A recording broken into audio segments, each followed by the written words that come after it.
Hello Linda എന്റെ മറ്റേ dialogue പറയണം സബ്സ്ക്രൈബ് ചെയ്യാൻ വേണ്ടി. അതെ, നിങ്ങളുടെ വീഡിയോ കാണുന്ന എല്ലാവരും ഒന്ന് സബ്സ്ക്രൈബ് ചെയ്യണം. ഇത് വലിയ വീഡിയോ ലൈക്ക് ചെയ്യണം, ഷെയർ ചെയ്യണം. ഞങ്ങൾ കുറച്ച് പറയുള്ളൂ, ഞങ്ങൾ കുറച്ചേ ബുദ്ധിമുട്ടിക്കും. അപ്പൊ നിങ്ങൾക്ക് കുറെ പേർക്ക് ഞങ്ങളുടെ വീഡിയോസ് ഇഷ്ടമാന്ന് പറഞ്ഞപ്പോ നിങ്ങൾ കാണുന്നവര് ആദ്യമായിട്ടാണ് കാണുന്നതെങ്കിൽ നീ പറഞ്ഞ ബാക്കി അത് നീ പറയുമ്പോഴായൊരു ഫ്ലോ കിട്ടണം. അത്ര ഫ്ലോ വേണ്ട. എന്നിരുന്നാലും കൂടിയിട്ട് ആദ്യമായിട്ടാ കാണണമെങ്കിൽ എല്ലാവരും സബ്സ്ക്രൈബ് ചെയ്യണം. ഞങ്ങൾ വീഡിയോ വലിച്ചു നീട്ടില്ല. ഇത് വീഡിയോ എന്ന് വിചാരിച്ചിട്ട് തട്ടിക്കളയാനും പാടില്ല. ഒന്ന് കാണണം അല്ലേ? അപ്പൊ ഇന്ന് പറയാൻ പോകുന്നത് എന്താ? അതെ, ഇന്നലെ രാത്രി ആകുമ്പളേ ചേട്ടൻ കടയിൽ നിന്ന് വരുമ്പളേ ഒരു കവറും കൊണ്ടുവന്നുട്ടാ. അയ്യോ, എന്റെ മക്കളൊക്കെ ഓടിപ്പോയിട്ട് അപ്പൊ എന്തിനാ കൊണ്ടുവന്നു നോക്കിട്ട് ഭയങ്കര തിക്കുന്നായിരിക്കട്ടാ. കവറ് കിട്ടി, സാധനം കിട്ടിയപ്പോ അവര് പോയി. പാവം ചേട്ടൻ അവിടെ ഇരുന്നു. ഇവരെന്തെങ്കിലും ഒന്ന് പറയുന്ന വെച്ചിട്ട് ആര് പറയണ്ട, അവർക്ക് ആവശ്യം ആ പാപ്പു വരുന്നു. എന്താ പാപ്പു ഇത് നമ്മുടെ ചെറുപ്പത്തിലാ ഇപ്പൊ തുടങ്ങിയതല്ല, പണ്ട് മുതലൊക്കെയുള്ള ഒരു കാര്യം. അപ്പന്മാര് കട പൂട്ടി വരിക അല്ലെങ്കിൽ എവിടെയെങ്കിലും ജോലി കഴിഞ്ഞു വരുമ്പോ അവരുടെ ബാഗില് കൊണ്ടുവരണം. ഇപ്പൊ അപ്പന്മാര് മാത്രല്ല കേട്ടാ, അമ്മമാരും ജോലിക്ക് പോയി വരുമ്പോഴും ബാഗ് തപ്പുന്നുണ്ട്. പക്ഷെ നമ്മൾ അമ്മമാരെ മാറ്റി നിർത്തുന്നു. അപ്പന്മാരെ മാത്രമാണ് പറയുന്നത്.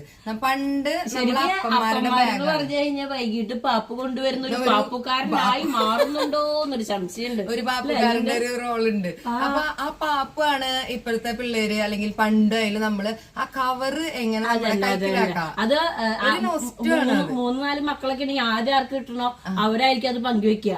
അപ്പൊ പിന്നെ അതിന്റെ പേരിലാവും പൊരിഞ്ഞടി. എനിക്ക് കുറച്ച് കിട്ടി, നിനക്ക് കുറെ കിട്ടി. ചിലപ്പോ 4 ഓറഞ്ച് 5 ഓറഞ്ച് ഒക്കെ ഉണ്ടാവുള്ളൂ. അപ്പൊ അത് പങ്കുവെച്ച് തിന്നണ ഒരു കഥ ഉണ്ടായിരുന്നു. പക്ഷെ ഈ അപ്പന്മാര് രാവിലെ ജോലിക്ക് പോയിട്ട് അവരെന്തൊക്കെയോ കഷ്ടപ്പാട്. വലിയ ജോലി ഇല്ലാട്ടാ ഞാൻ പറയുന്നത്, ചെറിയ ജോലിന് ചിന്തിക്കില്ല. എന്നാലും വലിയ ജോലിക്കാര് വേറെ ലെവല്, ചെറിയ ജോലിക്കാർ ഇപ്പൊ വീട് പണിയുന്ന ആൾക്കാര് അങ്ങനെയുള്ള ജോലിക്കാരായാലും അവര് അവരുടെ കയ്യിൽ ഒതുങ്ങുന്ന ഐറ്റംസ് മേടിച്ചു വരുന്നത്. പക്ഷെ ആ ഐറ്റം കിട്ടാൻ വേണ്ടിട്ട് നമ്മള് മക്കള് നോക്കിയിരിക്കും. മക്കള് മാത്രമൊന്നല്ല,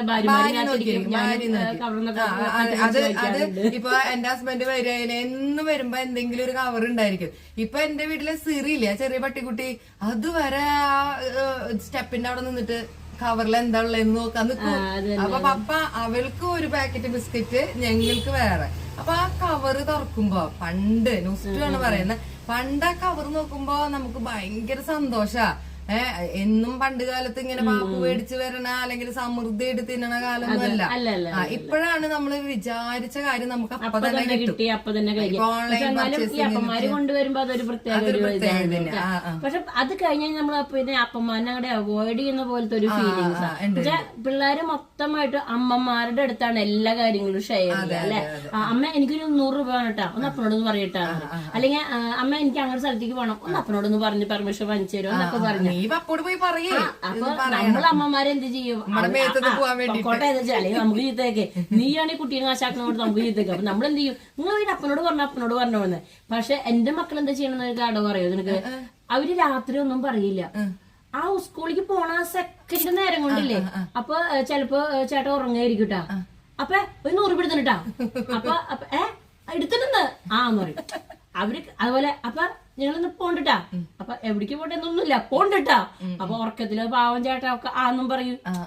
അവര് ശരിക്കും കമ്മ്യൂണിക്കേഷൻ ചെയ്യണില്ല ഈ അപ്പന്മാരായിട്ട്. അപ്പന്മാരെന്ന് പറഞ്ഞു കഴിഞ്ഞാൽ ഇപ്പത്തെ പിള്ളേർക്ക് കാശ് തരണ, കാശ് ഉണ്ടാക്കി തരുന്ന വിഷയം അല്ലെ. ചോദിക്കുമ്പോ കാശ് തരുന്ന ഒരു ATM, അതുപോലെ പാപ്പ് കൊണ്ടുവരുന്ന ഒരു പാപ്പുകാരൻ, അത്രയ്ക്ക് മാത്രമേ ഉള്ളൂ. അല്ലാണ്ട് മക്കള് അപ്പന്മാരോട് ഷെയറിങ് കുറച്ച് കുറവാണ്.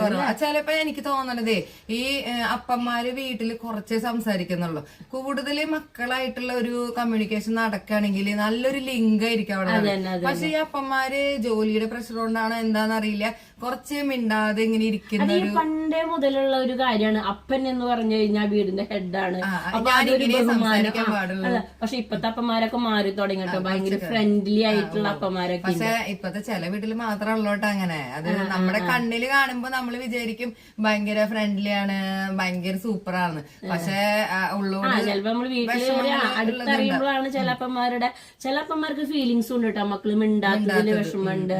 അപ്പൊ നമ്മള് മക്കളായാലും ഭാര്യമാരായാലും ഭർത്താക്കന്മാരെ പ്രാധാന്യം നമ്മുടെ മക്കൾക്ക് പറഞ്ഞു കൊടുക്കണം. ഒരു പാപ്പുകാരൻ മാത്രമല്ല നമ്മുടെ അപ്പൊ നമ്മള് പറഞ്ഞു വന്ന എന്താന്ന് വെച്ച് കഴിഞ്ഞാല് എന്തൊക്കെ കുറവുകൾ ഉണ്ടെങ്കിലും നമ്മൾ അവരെ ചേർത്ത് പിടിക്കണം അല്ലെ, അല്ലാതെ വിട്ട് കളയാൻ തോന്നാൻ പാടില്ല. നമുക്ക് പല പ്രശ്നങ്ങൾ ഉണ്ടെങ്കിലും അല്ലെങ്കിൽ നമ്മൾ അവരുടെ വിഷമം നമ്മൾ ആലോചിക്കണ്ടേ, അവരുടെ വിഷമങ്ങളും സങ്കടങ്ങളൊക്കെ നമ്മള് അപ്പൻ എന്ന ഒരു അവസ്ഥയെ നമ്മൾ അംഗീകരിച്ചേ പറ്റൂ.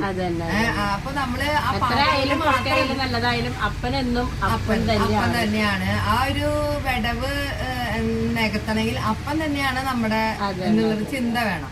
അപ്പൊ അതുകൊണ്ട് നമ്മള് എന്താ പറയാ, എല്ലാരും പോസിറ്റീവായി ചിന്തിക്കുക, അപ്പന്മാരെ ചേർത്ത് പിടിക്കുക. Okay, by.